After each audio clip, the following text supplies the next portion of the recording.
Quadrature का ये 9th lecture, area of loop of polar curve, first part. Example 19, to find the area of loop of this curve, इसे rose petal कहते हैं। Rose petal R equal to a cos n theta भी rose petal कहलाता है। R equal to a sine n theta, ये भी rose petals होते हैं। R equal to a circle, R equal to a circle है, इसी में पेटल्स बनते हैं। अगर n ऑड है तो नंबर ऑफ पेटल्स n होगी, अगर n इवन है तो नंबर ऑफ पेटल्स 2n, इसमें भी इसमें भी। तो हमें ये प्रॉब्लम दिया गया है और एक लूप का एरिया निकलवाया जा रहा है। तो ये बड़ी अच्छी बात है, इसमें हमें फिगर पता चले चाहे ना पता चले, ऐसे ही हम इसको कर सकते हैं। Area of one loop, area of one loop निकालना है हमको। एक लूप कहाँ बनेगा? Between two consecutive tangents at the pole. तो सबसे पहले टेंजेंट्स एट पोल निकालिए। टेंजेंट्स एट पोल कैसे निकालते हैं? R इक्वल टू 0 करके जो इक्वेशन बनेगा उसको सॉल्व करते हैं। तो इक्वेशन बनेगा cos 2 थीटा इक्वल टू 0। फिर आपको सलाह दिया गया है cos n थीटा बराबर 0 है, तो इसके दो कॉन्जिक्यूटिव सोल्यूशंस कौन कौन से आप लिखिए। आप लिखिए 2 theta equal two plus minus pi by 2, implies that 2 theta equal two plus minus pi by 2, ठीक ना। और 2 से डिवाइड कर दिया तो theta equal two plus minus pi by 4, है ना, यही है। यानी एक loop, one loop is formed between two consecutive tangents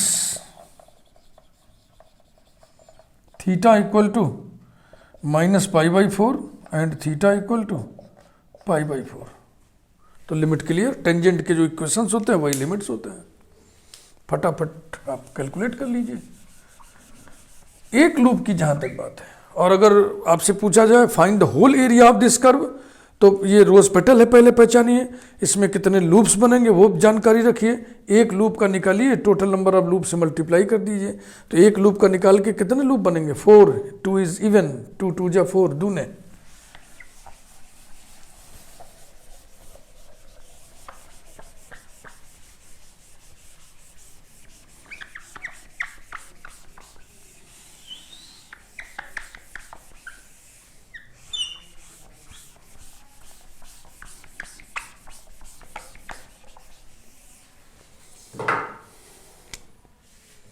area of one loop, area of one loop is a equal to 1/2 integral r square d theta, और limit कितना निकला था? Minus pi by 4 to pi by 4 equal to 1/2 integral minus pi by 4 to pi by 4।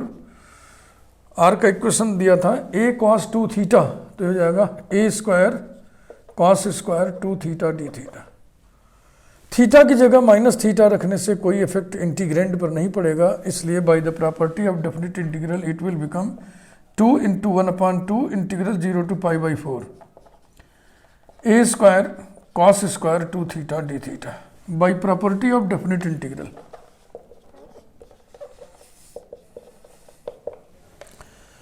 अब हम cos square 2 theta को चाहें तो 1 plus cos 4 theta upon 2 लिख करके कार्यक्रम को आगे बढ़ा सकते हैं, लेकिन वेलिस फार्मूला लगने का एक भी लक्षण अगर हमको सिम्टम दिख गया तो मैं उसको छोड़ूंगा नहीं, सिर्फ इसलिए कि आप भी अभ्यस्त हो जाएं वेलिस फार्मूला को लेकर के। Putting 2 theta equal to t so that d theta equal to dt by 2 we get a equal to, ये बैलेंस हो गया, a स्क्वायर बाहर, इंटीग्रल 0 टू लिमिट यहां से चेंज कर लो तो ये लिमिट हो जाएगा 2 पाई बाई 4 यानी pi by 2, cos square t और dt बाई 2, तो बाई 2 बाहर लिख दीजिए, equals to a square by 2 into Wallis formula. 1/2 into pi by two equals to pi a square by 8, pi a square by 8 correct answer.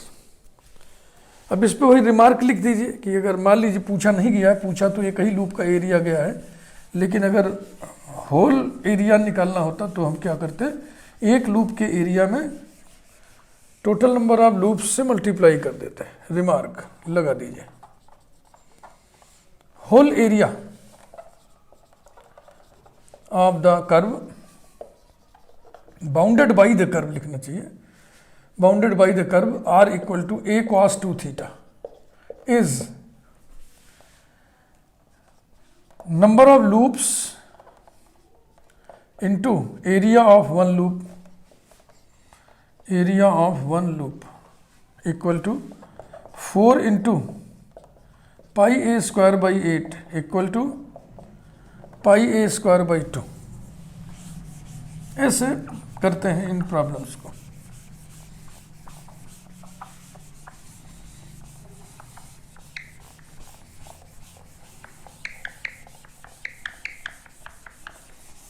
Next example 20, to find the area of one loop of the rose petal, फिर rose petal ही मैं उठा रहा हूँ, r equal to a sine 3 theta. उसमें था cos, इसमें हम sign ले लिए, उसमें 2 था इवन, इसमें हम ऑड ले लिए। तो इसमें कुल कितनी पंखुड़ियाँ बनेंगी, पेटल्स 3। तो हमें तो एक ही लूप का निकालना है एरिया। तो स्टार्ट करिए। टेंजेंट्स एट पोल, एक लूप के लिए व्यवस्था हम कर रहे हैं। एक लूप बिटवीन 2 कंसेक्यूटिव टेंजेंट्स बनता है। Tangents at pole sine 3 theta equals to 0 implies that 3 theta equal to 0 and pi implies that theta equal to 0 and pi by 3। यही दो कंसेक्यूटिव टेंजेंट्स हैं। इन्हीं दो कंसेक्यूटिव टेंजेंट्स के बीच में एक लूप बनेगा। Area of one loop, area of one loop is a equal to 1/2 integral 0 to pi by 3 r square d theta. बस सिंपल सा कैलकुलस, सिंपल सा इंटीग्रेशन, इंटीग्रेट कर लीजिए।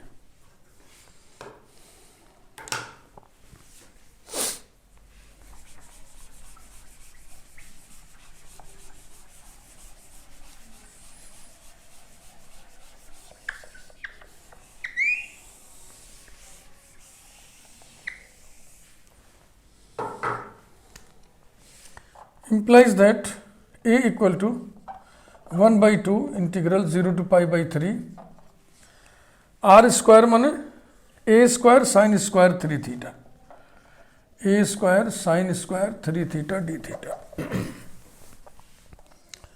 इक्वल टू 3 थीटा को टी पुट कर दो, फिर वेलिस फार्मूला हमको दिखने लगा। Putting 3 theta equal to t so that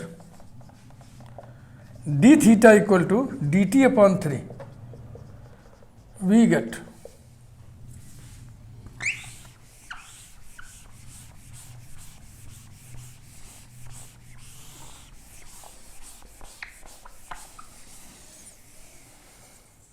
capital A equal to ये ए स्क्वायर बाहर कर लिया, इंटीग्रल 0 to यहाँ से लिमिट निकालिए 0 to पाई हो जाएगा, पाई बाई 3 रखोगे तो साइन स्क्वायर टी और डी टी अपॉन 3, तो अपॉन 3 बाहर ले लिए। फिर प्रॉपर्टी ऑफ डेफिनेट इंटीग्रल में लगाने जा रहा हूँ, आखिरी वाली प्रॉपर्टी 0 to 2a वाली। टी की जगह पाई माइनस टी रखने से यहाँ कोई असर नहीं पड़ेगा, इसलिए 2 से मल्टीप्लाई करके लिमिट 0 to पाई बाई 2 कर देंगे। Equals to 2 into a square by 2 into 1/3 integral 0 to pi by 2 sine square t d t by property of definite integral equal to 2 cancel हो गया, a square by 3 into Wallis formula pi by 4, this is equal to pi a square by 12। एक loop का area निकालना था, वो हमने निकाल लिया। अब कुल लूप्स की संख्या 3 होती है और तीनों लूप्स इक्वल होते हैं, इसलिए हम एक लूप के एरिया में 3 से मल्टीप्लाई कर देंगे तो हमें होल एरिया मिल जाएगा। Remark, whole area bounded by the curve, bounded by the curve is number of loops multiplied by area of one loop। 3 theta के केस में लूप्स की संख्या 3 होगी, और अगर 4 थीटा हो जाए तो लूप्स की संख्या 8, 4 का दूना, that is 3 into pi a square upon 12 equals to pi a square upon 4। इसके बाद एक बहुत ही बेहतरीन एग्जाम्पल हम उठाने जा रहे हैं। एग्जाम्पल नंबर पड़ेगा 21। एग्जाम्पल नंबर 21 टू फाइंड, बहुत ही बढ़िया क्वेश्चन है, to find the area of one loop of the curve r equal to a cos 3 theta plus b sine 3 theta.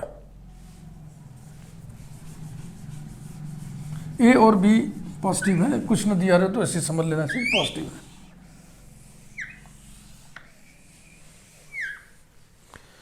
तो जब आप फार्मूला लगाइएगा तो फार्मूले में आर स्क्वायर होता है ना, तो आर स्क्वायर फिर इसको इंटीग्रेट करना होगा। अब इसका स्क्वायर ही बहुत तगड़ा हो जाएगा, फिर लिमिट विमिट कैसे निकलेगा। टेंजेंट्स निकालने के लिए r इक्वल टू 0 रखोगे, a cos 3 theta plus b sine 3 theta equal to 0 को सॉल्व करना है। उसको सॉल्व करने के लिए जो तिकड़म आपको सिखाया गया है इंटरमीडिएट में, वो मैं पहले ही कर ले रहा हूँ।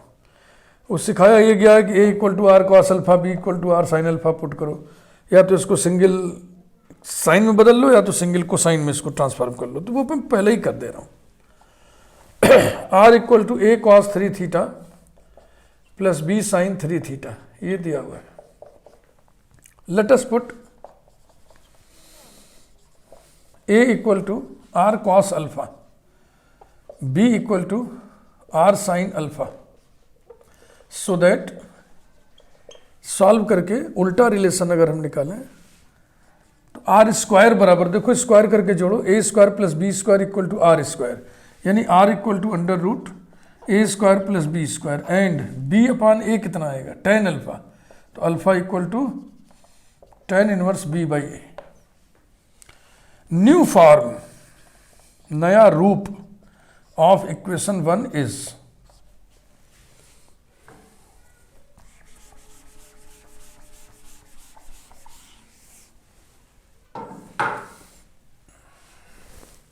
r equal to capital R common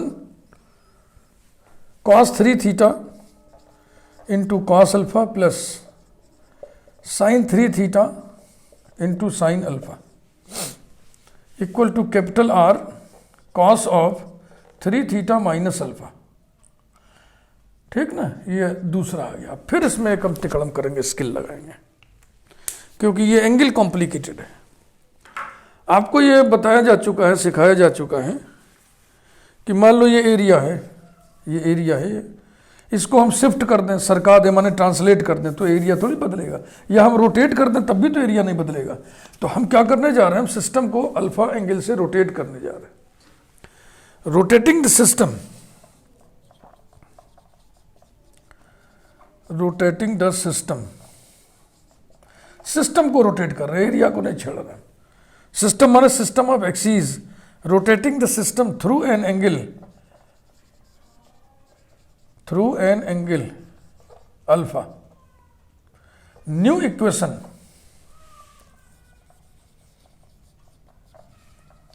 of the curve is r equal to capital R cos of, इस एंगल में अल्फा एंगल और जुड़ जाएगा, तो इतना हो गया। अब जाकर के ये हमको रोज-पेटल का फॉर्म आ गया। अब जैसे आप a sin 3 थीटा वाला किए थे, वैसे इसको कर लें, आर क्या चीज़ है, कांस्टेंट है ना, आर कांस्टेंट है, तो वैसे ही कर लीजिए। Tangents at pole, tangents at pole, cos 3 theta equals to 0 implies that 3 theta equal to plus minus pi by 2 implies that theta equal to plus minus pi by 6. These are consecutive tangents. एक loop इन्हीं दोनों के बीच में बनेगा, minus pi by 6 plus pi by 6 के बीच में, है ना, ऐसे एक लूप बनेगा। तो ये जो है इक्वेशंस लिमिट का काम करेंगे।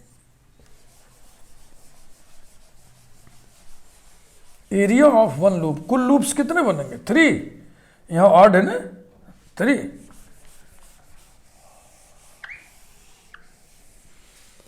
Therefore area of one loop, area of one loop is a equal to 1/2 integral minus pi by 6 to pi by 6 r square d theta. R square माने capital r square by 2 integral minus pi by 6 to pi by 6 cos square 3 theta d theta. Definite integral की property लगाएं पहले।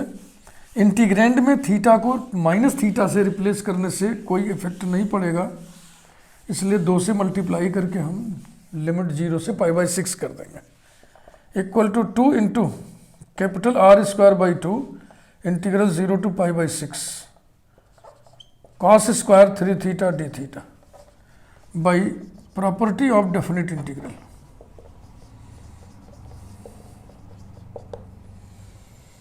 Putting 3 theta equal to t, so that d theta equal to dt by 3, we get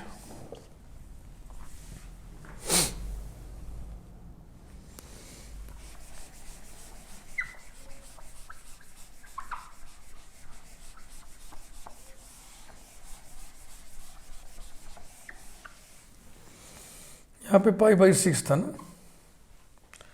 तो limit change करो तो 3 पाई by 6 मैंने पाई by 2, यानी a equal to ये 2 cancel हो गया, r square integral 0 to pi by 2 cos square t और d t by 3, तो डी टी लिखे बाई 3 यहाँ लिख दीजिए, वैल्यूज फार्मूला लगाइए, equals to r square by 3 into 1/2 into pi by 2 by values formula. Values formula देखिए कितना इस्तेमाल हो रहा है, मजा आ रहा है कि नहीं। इसका प्रूफ वैल्यूज फार्मूला का पढ़ना है तो अब रिडक्शन फार्मूला एक चैप्टर होगा, इंटीग्रेशन बाई सक्सेसिव रिडक्शन, वहीं पर प्रूफ दिया है, पढ़ लीजिए। तो एरिया कितना आ गया, pi by 12 into r square माने a square plus b square. Total area निकालना हो तो आप 3 से इसमें गुणा कर दें, तो pi by 4 into a square plus b square आ जाएगा। Thank you very much.